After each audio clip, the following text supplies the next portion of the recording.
सभी लोगों को आशीष दें। आप प्रभु यीशु मसीह की कृपा, दया और उसकी आशीष में बढ़ते जाएं और उसके वचन के सामर्थ्य से परिपूर्ण होते जाएं। आइए हम एक वचन को देखते हैं। ये वचन लिया गया है यूहन्ना रचित सुसमाचार उसका 8वां अध्याय उसके 56 से लेके 59 पद तक। यहाँ पर लिखा, तुम्हारा पिता अब्राहम मेरा दिन देखने की आशा से बहुत मगन था और उसने देखा और आनंद किया। यहूदियों ने उससे कहा, अब तक तो 50 वर्ष का नहीं, फिर भी तूने अब्राहम को देखा। यीशु ने उनसे कहा, मैं तुमसे सच कहता हूँ कि इससे पहले कि अब्राहम उत्पन्न हुआ मैं हूँ। तब उन्होंने उसे मारने के लिए पत्थर उठाए, परंतु यीशु छिपकर मंदिर से निकल गया। आइए इस वचन पर ध्यान केंद्रित करें और हम प्रार्थना में जाएंगे। धन्यवाद करते हैं मेरे पिता परमेश्वर प्रभु यीशु मसीह, जो वचन पढ़ा गया मेरे परमेश्वर, उस वचन के द्वारा प्रभु जी आप अपनी आत्मा के द्वारा प्रभु जी आप हमसे बातचीत करें प्रभु जी, ताकि जितने भी लोग मेरे परमेश्वर इस वचन को सुने मेरे प्रभु, वो पूरी तरीके से प्रभु जी आशीषित हों, उनका हृदय बदले प्रभु जी और वचन के अनुसार जीवन हो। यीशु मसीह के नाम में मांगते हैं, आमीन। तो आइए हम इस वचन को देखेंगे। यूहन्ना रचित सुसमाचार उसका 8वां अध्याय उसके 56 से लेकर 59 पद तक। यहाँ पर लिखा, तुम्हारा पिता अब्राहम मेरा दिन देखने की आशा से बहुत मगन था और उसने देखा और आनंद किया। यहूदियों ने उससे कहा, अब तक तो 50 वर्ष का नहीं, फिर भी तूने अब्राहम को देखा है। यीशु ने उससे कहा, मैं तुमसे सच कहता हूँ कि पहले इसके कि अब्राहम उत्पन्न हुआ मैं हूँ। यहाँ पर प्रभु यीशु मसीह यहूदियों प्रांत में जाकर जब परमेश्वर के वचन को बांट रहे थे, राज्य के सुसमाचार को लोगों तक पहुंचा रहे थे, तो लोग उनसे उनके तरह तरह के सवाल खड़ा कर रहे थे कि आप कौन हैं। और यहाँ पर यीशु मसीह ने कहा, किसके पहले अब्राहम उत्पन्न हुआ मैं हूँ। यीशु मसीह ने ऐसा क्यों कहा? यीशु मसीह को तो ये कहना चाहिए था, किसके पहले अब्राहम उत्पन्न हुआ मैं था, यानी कि मैं अब्राहम से भी पहले था, लेकिन उन्होंने कहा मैं हूँ। यीशु मसीह ने आखिर वो उन्हें क्या बताना चाहते थे यहूदियों को? तो यहाँ पर ये देखने को मिलता है कि पुराने समय में मूसा के समय में जब परमेश्वर पर्वत पर उतरे थे, जब परमेश्वर ने झाड़ियों के बीच से होकर मूसा से कलाम किया था, तो मूसा ने कहा था कि आप कौन हैं? तो उन्होंने कहा था, परमेश्वर ने मूसा से बात की, मैं जो हूँ सो हूँ, जिसका नाम मैं हूँ है, जाकर कह देना इस्राएलियों से कि उसी ने मुझे तुम्हारे पास भेजा है, ताकि मैं तुमको मिस्र से आज़ाद कराकर इस्राएल में लेकर चलूं। यीशु मसीह बता रहे थे, मैं हूँ है कहकर कि मैं ही तुम्हारा वो परमेश्वर हूँ जो तुम्हें मिस्र देश से निकाल लाया। उस समय मैंने मूसा के द्वारा तुमसे बातें की थी और आज मैं स्वयं मनुष्य बनकर तुम्हारे बीच में आया हूँ। लेकिन ये मैं हूँ है जो शब्द है, ये परमेश्वर के कैरेक्टर को भी दर्शाता है, उसकी उपस्थिति को भी दर्शाता है। इसलिए यीशु मसीह ने कहा, इससे के पहले कि अब्राहम उत्पन्न हुआ मैं हूँ, यानी कि खुदा हमेशा से मौजूद है। वो आदि में मौजूद था, वो आज मौजूद है और वो अनंत काल तक रहेगा। और ये मैं हूँ है जो शब्द है, ये परमेश्वर की बहुत ही सुंदर उपस्थिति को दर्शाता है। जैसे कि अगर हम अपने जीवन के हिसाब से देखें कि अगर हम किसी प्रॉब्लम्स में होते हैं, हम किसी समस्याओं में होते हैं, हम किसी चिंता में होते हैं, हम किसी मुसीबतों में होते हैं, तो हमारे लोग जो हमारे अपने हैं वो यही बात कहते हैं, चिंता मत करो मैं हूँ, इस बात की चिंता मत करो मैं हूँ। हमारे बड़े भाई कहते हैं, हमारे मित्र कहते हैं, हमारे परिवार के माता पिता कहते हैं, या हमारे लव्ड वंस हमसे प्यार करने वाले सभी लोग हमें यही कहते हैं, चिंता मत करो, मत घबराओ, मैं हूँ, हम हैं। तो यहाँ पर परमेश्वर ने यही शब्द कहा था, मैं हूँ, यानी कि वो हमसे बात करना चाहते थे। उन्होंने ये शब्द इसलिए कहा था ताकि हमें याद रहे कि हम किसी भी परिस्थिति में हो, किसी भी मुसीबत में हो, किसी भी तकलीफ में हो, खुदा कहता है चिंता मत करो मैं हूँ, घबराओ मत मैं हूँ, मत डरो मैं हूँ, मैं तुम्हें निकालूंगा, मैं तुम्हें बचाऊंगा, मैं तुम्हारा उद्धार करूंगा, मैं तुम्हें आशीष दूंगा। और यीशु मसीह ने ये शब्द कई बार कहे। उन्होंने कहा मार्ग और सत्य और जीवन मैं हूँ, जीवन की रोटी मैं हूँ, सच्ची ज्योति मैं हूँ, अल्फा ओमेगा मैं हूँ, आदि और अंत मैं हूँ, सच्ची दाखलता मैं हूँ। प्रभु ने हर जगह कहा मैं हूँ। तो ये परमेश्वर की उपस्थिति को दिखाता है। हम भी इसी स्वभाव को अपनाएं। हमें भी लोगों से यही कहना है, अगर हम उसी के बेटे और बेटियां हैं तो हम भी अपने लोगों से यही कहें, जिनको भी हम समस्याओं में देखते हैं, बीमारियों में देखते हैं, तकलीफ़ों में देखते हैं, या किसी भी प्रकार की समस्याओं में देखते हैं, तो हम भी उन्हें ऐसे ही आश्वासन दें, क्योंकि हम उसी के बेटे और बेटियां हैं। और हम उन्हें कहें चिंता मत करो, हम तुम्हारे साथ हैं, प्रभु तुम्हारे साथ है, वो तुम्हें संभालेगा, वो तुम्हें आशीष देगा। उसका ये वायदा है, उसने कहा है मैं हूँ, मैं जगत के अंत तक तुम्हारे साथ रहूँगा, मैं तुम्हें कभी नहीं छोड़ूंगा। हमें भी ऐसा ही स्वभाव अपनाना है कि हम भी लोगों के साथ उनके हर एक सुख दुख और मुसीबतों में हम भी उपस्थित रहें। हम भी खुदा के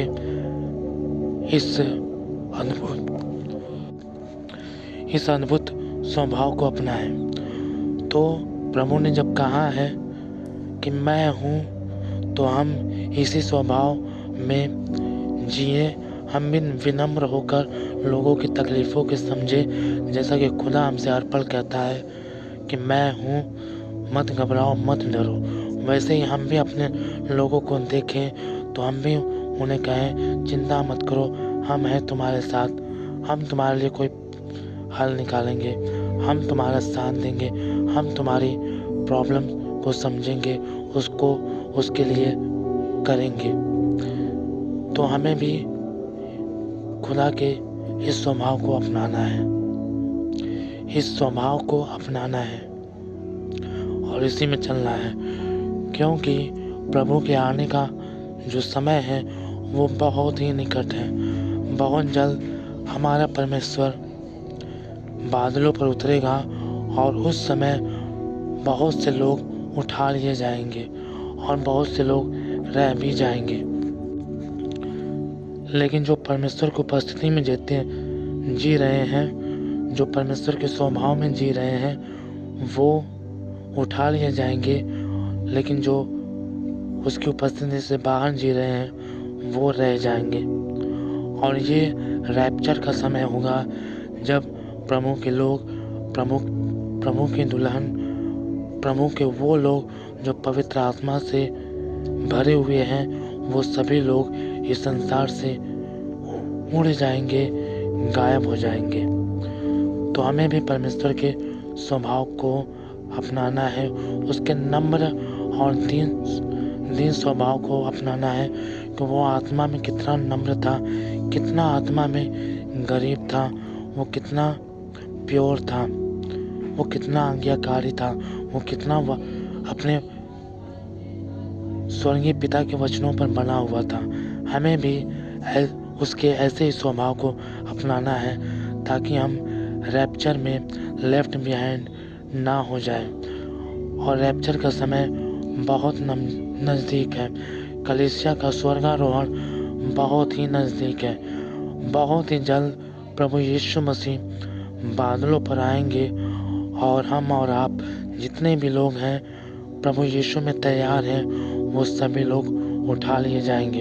तो हमें उस रैप्चर के लिए तैयार होना है, प्रभु की उपस्थिति में जीना है, पवित्रता में जीना है, और वो समय बहुत जल्द आने वाला है। हम एक वचन को देखेंगे। ये वचन है पहला थिस्सलुनीकियों उसका 5वां अध्याय, उसके 1 पद से लेकर अध्याय के अंत तक 11वें पद तक। यहाँ पे इसका जो शीर्षक है पुनरागमन के लिए तैयार रहना। और यहाँ पर लिखा, पर हे भाइयों, इसका प्रयोजन नहीं कि समयों और कालों के विषय में तुम्हारे पास कुछ लिखा जाए, क्योंकि आप ठीक जानते हो कि जैसा रात को चोर आता है वैसा ही प्रभु का दिन आने वाला है। जब लोग कहते होंगे कुशल है और कुछ भय नहीं, तो उन पर एकाएक विनाश आ पड़ेगा।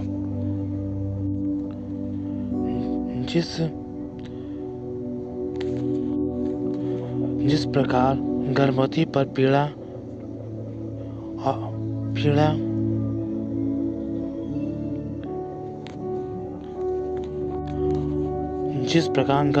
पर पीड़ा और वे किसी रीति से न बचेंगे। पर हे भाइयों, तुम तो अंधकार में नहीं हो कि वह दिन तुम पर चोर के समान आ पड़े, क्योंकि तुम सब ज्योति की संतान और दिन की संतान हो। हम न रात के हैं न अंधकार के हैं, इसलिए हम दूसरों के समान सोते न रहें, पर जागते और सावधान रहें। क्योंकि जो सोते हैं वे रात ही को सोते हैं, और जो मतवाले होते हैं वे रात ही को मतवाले होते हैं। पर हम जो दिन के हैं विश्वास और प्रेम की झिलम पहनकर और उद्धार की आशा का टोप पहनकर सावधान रहे, क्योंकि परमेश्वर ने हमें क्रोध के लिए नहीं परंतु इसलिए ठहराया है कि हम अपने प्रभु यीशु मसीह के द्वारा उद्धार प्राप्त करें। वह हमारे लिए इस कारण मरा कि हम चाहे जागते हो चाहे सोते हो, सब मिलकर उसी के साथ जिए। इस कारण एक दूसरे को शांति दो, एक दूसरे की उन्नति का कारण बनो, जैसा कि तुम करते भी हो।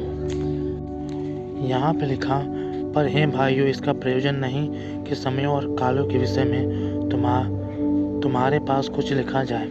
यहाँ पर संत पौलुस ने लिखा, पर हे भाइयों, इसका प्रयोजन नहीं कि समयों और कालों के विषय में तुम्हारे पास कुछ लिखा जाए। ऐसा उन्होंने क्यों कहा? क्योंकि प्रेरितों और रसूलों को भी नहीं मालूम था कि यीशु मसीह किस काल, किस समय, किस घड़ी आ जाएंगे। ये कोई नहीं जानता था, ये केवल परमेश्वर पिता ही जानते थे। यहाँ तक कि यीशु मसीह भी नहीं जानते थे कि वो कब इस पृथ्वी पर लौटेंगे। तो यहाँ पर संत पौलुस ने यही लिखा, पर हे भाइयों, इसका प्रयोजन नहीं कि समय और कालों के विषय में तुम्हारे पास कुछ लिखा जाए। यानी कि वो लोग कुछ नहीं बता पाए कि प्रभु यीशु मसीह कब आएंगे, लेकिन वो आएंगे और उनके आने के कुछ चिन्ह होंगे जिनसे हम जान सकते हैं कि प्रभु का आगमन बहुत ही निकट है। यहाँ पर लिखा, क्योंकि आप ठीक जानते हो कि जैसा रात को चोर आता है वैसा ही प्रभु का दिन आने वाला है। कोई नहीं जानता प्रभु कब आएगा, लेकिन यहाँ पे ऐसे बात कही गई है जैसे रात को चोर आता है। चोर बताकर नहीं आता चोरी करने, चाहे वो किसी के भी घर आए, वो बताकर चोरी करने नहीं आते। वैसे ही प्रभु भी आ जाएगा, बादलों पर उतर आएगा हमारे और आपको इस संसार से छुड़ाने के लिए। और यहाँ पे लिखा है उसके आने से पहले कुछ सिम्पटम होंगे, कुछ चिन्ह प्रकट होंगे जो दिखाएंगे कि प्रभु का आगमन बहुत निकट है। और वो चिन्ह क्या होंगे, ये 3 वचन में लिखा, जब लोग कहते होंगे कुशल है और कुछ भय नहीं, तो उन पर एकाएक विनाश आ पड़ेगा। यहाँ पे लिखा, जब लोग कहते होंगे कि कुशल है और कुछ भय नहीं, तो उन पर एकाएक विनाश आ पड़ेगा। यहाँ पर रैप्चर की बात हो रही है कि जब लोग कहेंगे कि कुशल है और कुछ भय नहीं, उन पर एकाएक विनाश आ पड़ेगा। ये विनाश कैसे आएगा? जब प्रभु यीशु मसीह बादलों पर आएंगे और इस संसार से करोड़ों लोग, अरबों लोग उठा लिए जाएंगे। जितने भी लोग पवित्र आत्मा से परिपूर्ण हैं, पवित्रताएं में चल रहे हैं, वो सभी लोग उठा लिए जाएंगे। तो यहाँ पे लिखा विनाश आ पड़ेगा। जब लोग कहेंगे सब कुछ कुशल है, तो उन पर एकाएक विनाश आ पड़ेगा। ये विनाश क्या है?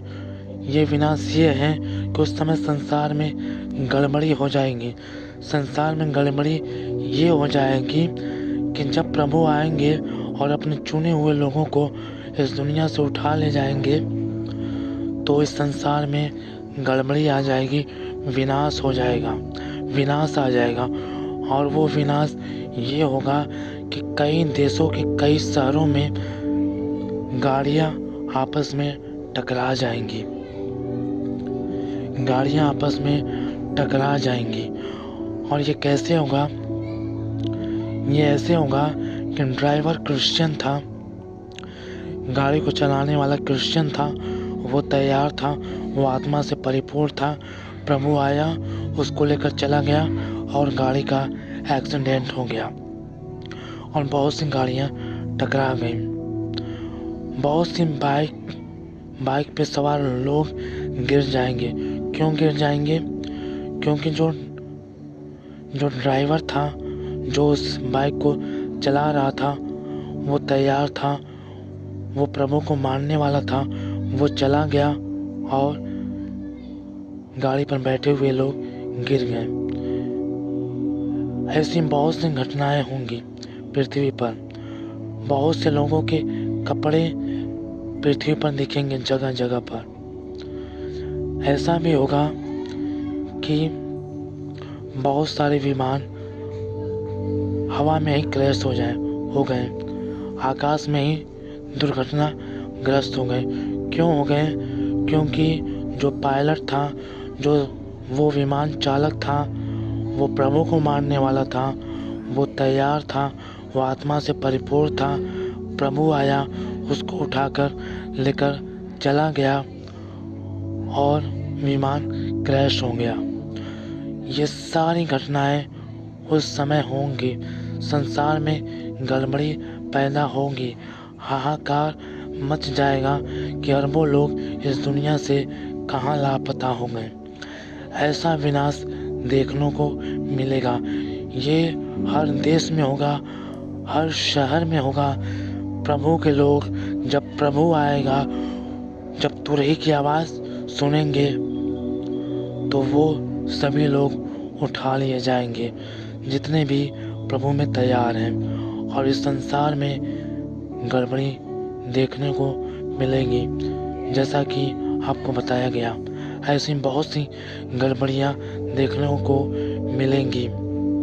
घरों घरों में रोना और चिल्लाना होगा, क्योंकि उनके अपने लोग घर से गायब हो गए। और ये समय बहुत जल्द आएगा। इसीलिए हमें परमेश्वर की उपस्थिति में जीना है, प्रभु में तैयार रहना है। हमें भी प्रभु के स्वभाव को अपनाना है, ताकि हम भी रैप्चर में उठा लिए जाएं। आमीन। और इसके आगे लिखा, जिस प्रकार गर्भवती पर पीड़ा और वे किसी रीति से न बचेंगे, यानी कि जिस प्रकार गर्भवती पर, एक महिला जो गर्भवती होती है उस पर अचानक से प्रसव पीड़ा आ जाती है, उसी प्रकार इस संसार पर भी ऐसा दिन आने वाला है। रैप्चर होते ही इस संसार पर एंटी क्राइस्ट जाहिर होगा, मसीह विरोधी आएगा और संसार पर क्लेश, महाक्लेश आ जाएगा। लोगों की मुसीबतें बढ़ जाएंगी, क्योंकि उस समय पशु की छाप सबको लगाई जाएगी और जो पशु की छाप को नहीं रिसीव करेंगे वो मार दिए जाएंगे और जो लेंगे वो खरीदारी कर सकेंगे उस समय। तो हमें तैयार होना है ताकि हम उस महाक्लेश के समय को न देखें, हम रैप्चर में ही चले जाएं अपने देश, अपने घर, अपने स्वर्गीय पिता के पास। आमीन। इसके आगे लिखा, पर हे भाइयों, तुम तो अंधकार में नहीं हो कि वह दिन तुम पर चोर के समान आ पड़े। प्रभु का वचन कहता है, तुम तो अंधकार में नहीं हो, तुम्हारे पास परमेश्वर का प्रकाश है, परमेश्वर का वचन है। प्रभु यीशु मसीह तुम्हारे साथ है, जो तुम्हारा मार्गदर्शन कर रहे हैं, जो तुम्हें तैयार कर रहे हैं, जो तुम्हें पवित्रताई में लेकर चल रहे हैं। तुम अंधकार में नहीं हो, चाहे भले ही तुम्हें ये नहीं मालूम कि प्रभु कब आएगा, लेकिन तुम वचन पे चलते हो, प्रकाश में चलते हो, ज्योति में चलते हो, तो तुम अंधकार में नहीं हो। ज्योति में चलने का मतलब तुम पवित्रताई में चलते हो, तो तुम अंधकार में नहीं हो, यानी कि तुम्हारे साथ धोखा नहीं हो सकता। वो जब आएगा तो तुम चले जाओगे। आमीन। और इसके आगे लिखा, क्योंकि तुम सब ज्योति के संतान हो।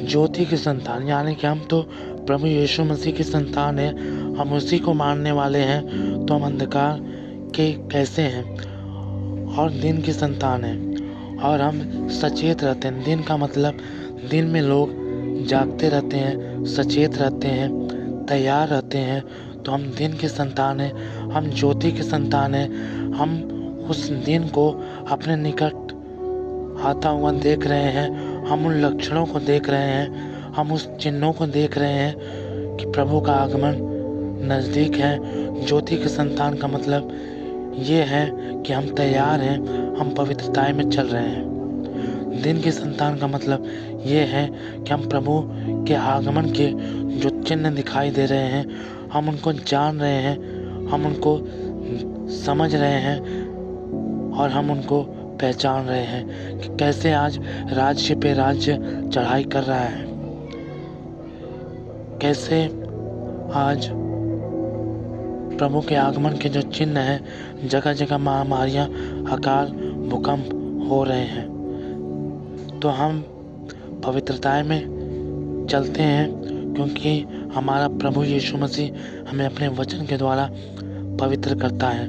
वो वचन हम अपने अंदर लेते हैं और हम पवित्रताई में चलते हैं। इसलिए हम ज्योति के संतान हैं और हम देख रहे हैं कि उसके आगमन के जो चिन्ह हैं वो संसार पर दिखाई दे रहे हैं और वो बहुत जल्द अपने लोगों को इस दुनिया से निकाल लेगा। आमीन।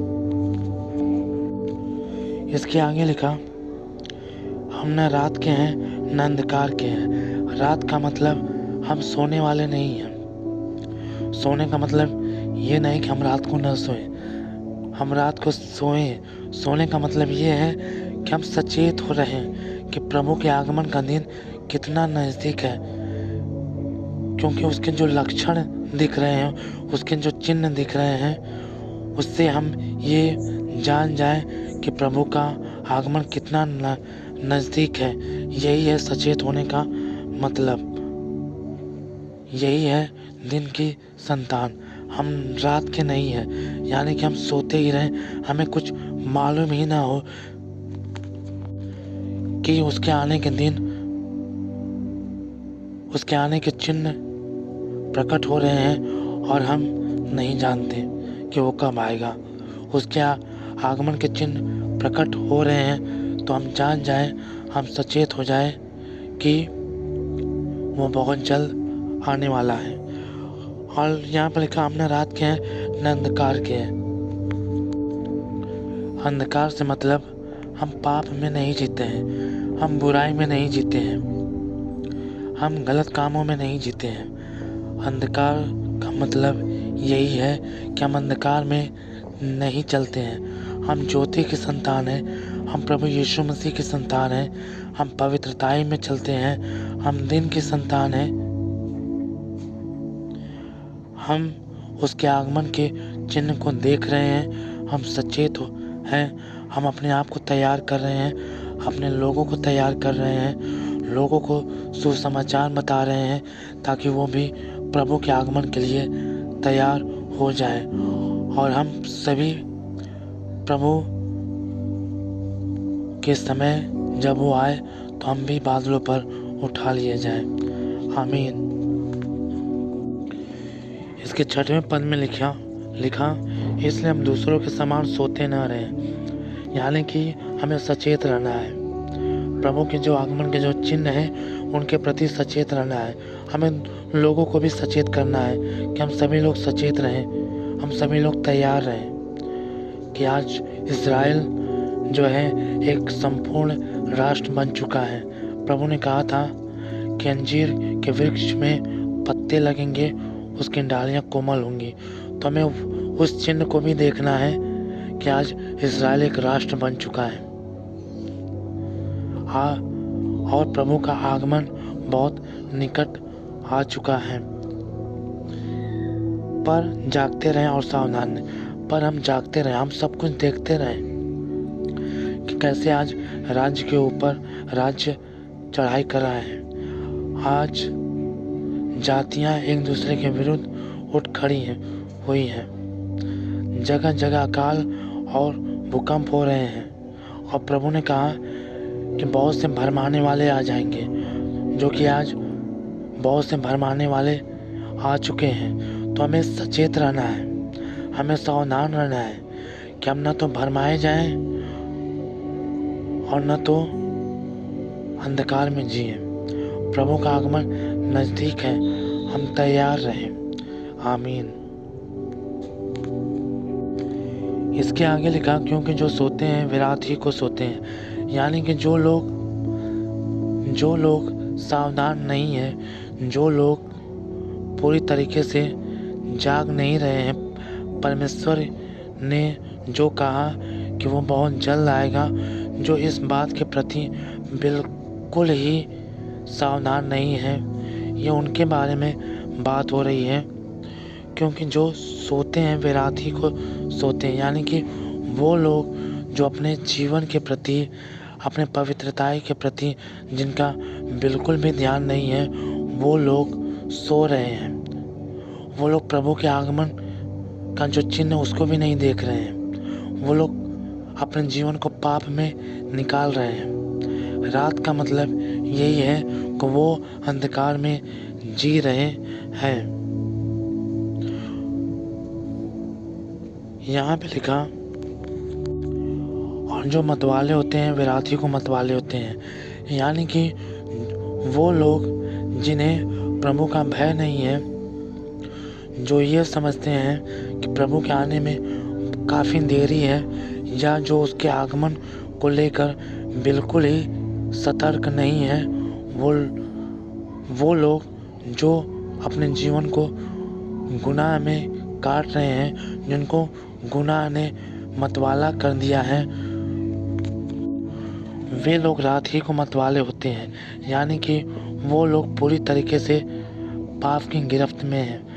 पाप ने उनको मतवाला कर दिया है, पाप ने उनको जकड़ लिया है कि वे प्रभु के आगमन के ना तो चिन्ह को देखें और ना तो उसके आगमन के प्रति तैयार रहें। पर प्रभु ने कहा हम तो ज्योति की संतान हैं, हम तो दिन की संतान हैं, हमें मतवाला नहीं होना है। हम दिन की संतान हैं, इसलिए हम देखते रहें कि संसार में आज क्या घटित हो रहा है। प्रभु ने जितनी भी बातें कही थी कि उसके आने पर वो चिन्ह प्रकट होंगे, वो आज हो रहे हैं। और ज्योति की संतान का मतलब ये है कि हम पवित्रताई में चले। आमीन। और यहाँ पे लिखा, पर हम जो दिन के, यानी कि हम लोग जो उसके आगमन के लिए तैयार हैं, सतर्क हैं, सारी चीज़ों को देख रहे हैं, उसके आगमन से पहले जो चिन्ह प्रकट हो रहे हैं उन सब चीज़ों को देख रहे हैं। दिन की संतान का मतलब यही है। तो यहाँ पे लिखा, हमें क्या करना है? विश्वास और प्रेम की झिलम पहनकर और उद्धार की आशा का टोप पहनकर सावधान रहें। यानी कि हमें विश्वास करना है और प्रेम की झिलम पहनकर, यानी कि हम प्रभु के प्रेम में हमें चलना है। और लिखा है, पवित्र आत्मा के द्वारा परमेश्वर का प्रेम हमारे अंदर डाला गया है। यानी कि हमें पवित्र आत्मा को ही अपने अंदर पहन लेना है और उद्धार की आशा का टोप पहनकर सावधान रहना है। और उद्धार की आशा का टोप पहनकर, यानी कि हमारा उद्धार होगा, इस बात पर हमें पूरी तरीके से विश्वास करना है, उसकी आज्ञाओं पर चलना है, पवित्रताएं में चलना है और उसके आगमन के प्रति हमें सावधान रहना है। क्योंकि प्रभु का आगमन चोर के समान बहुत जल्द होने वाला है। जैसे चोर बिना बताए नहीं आता, वैसे ही प्रभु भी कभी भी इस संसार पर बादलों के ऊपर आ सकते हैं।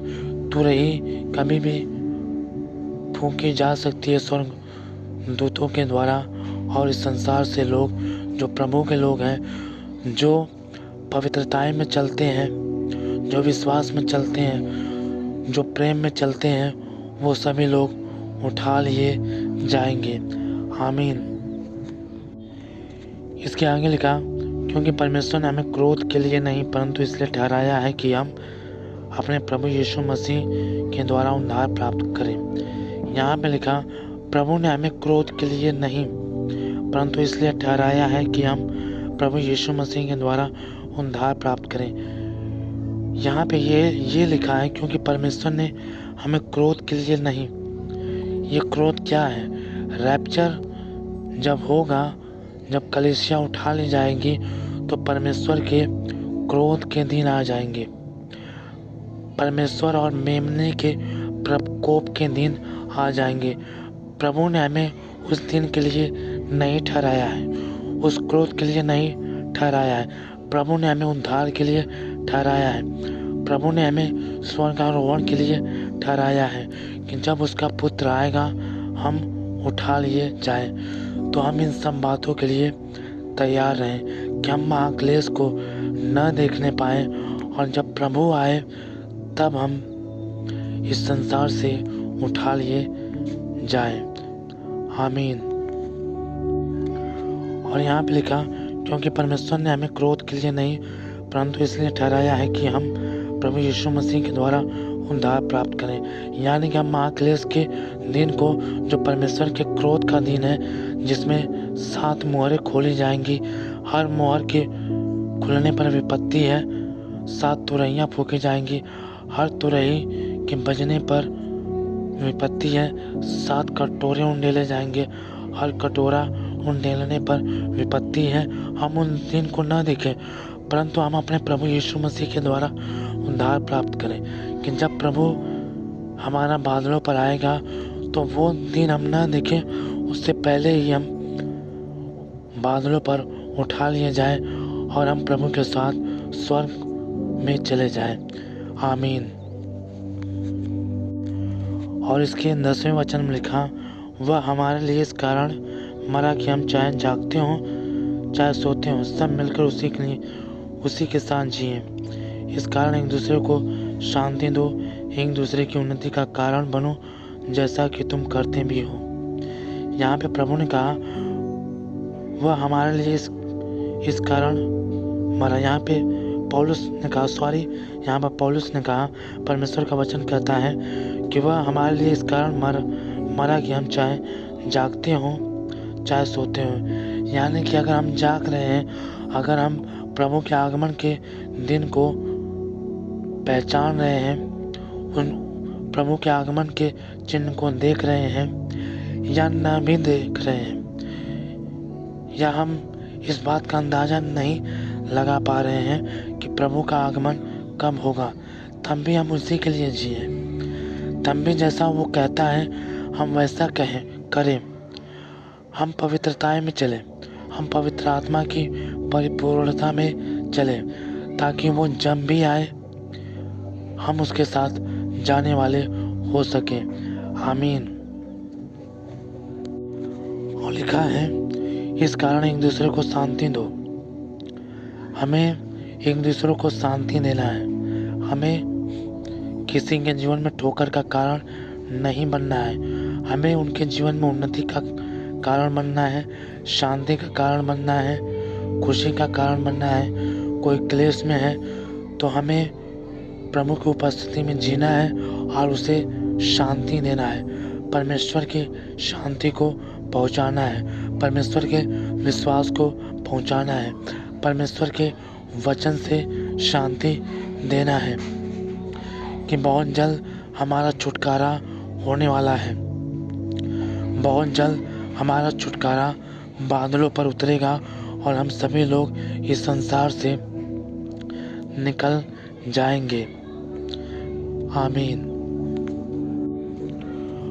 और एक दूसरे की उन्नति का कारण बनो, और हम एक दूसरे की उन्नति का कारण बने, उनकी आत्मिक उन्नति का कारण बने, उनकी शारीरिक उन्नति का कारण बने, उनकी हर प्रकार की उन्नति का कारण बने। हमें ऐसा मानना है कि हमारे जीवन से किसी को दुख ना हो, किसी को तकलीफ ना हो, हम दूसरों की उन्नति का कारण बने। यही है परमेश्वर के साथ जीना, उसके स्वभाव में जीना, पवित्रताएं में जीना, उसके सारे वचनों को पालन करते रहें और भी जो वचन उसने हमसे कहे हैं। आमीन। और लिखा है जैसा कि तुम करते भी हो, यानी कि प्रभु ये अपने वचन के माध्यम से हमसे ये बात कर रहे हैं कि तुम ऐसा करते भी हो और ऐसा करते भी रहो। ये किनसे प्रभु कह रहा है? जो लोग उसके वचनों पर चलते हैं, जो लोग उसके वचन को समझते हैं, जो लोग उसकी उपस्थिति में जीते हैं, प्रभु उनसे कह रहा है। तो हमें भी प्रभु के वचनों पर उसकी उपस्थिति में जीना है, उसके वचन को समझना है, ताकि हम भी उसकी हर एक बात को जान पाए, समझ पाए कि हमें किस तरह से प्रभु में आगे बढ़ना है और किस तरह से हमें पवित्रताएं में आगे बढ़ना है और किस तरह से हमें वचन की सामर्थ्य में आगे बढ़ना है और किस तरह से हमें परमेश्वर की आवाज़ को सुनना है, किस तरह से हमें पवित्र आत्मा की परिपूर्णता में जीना है। तो परमेश्वर इस वचन के द्वारा आप सब लोगों को आशीष दें। सबको जय मसीह की।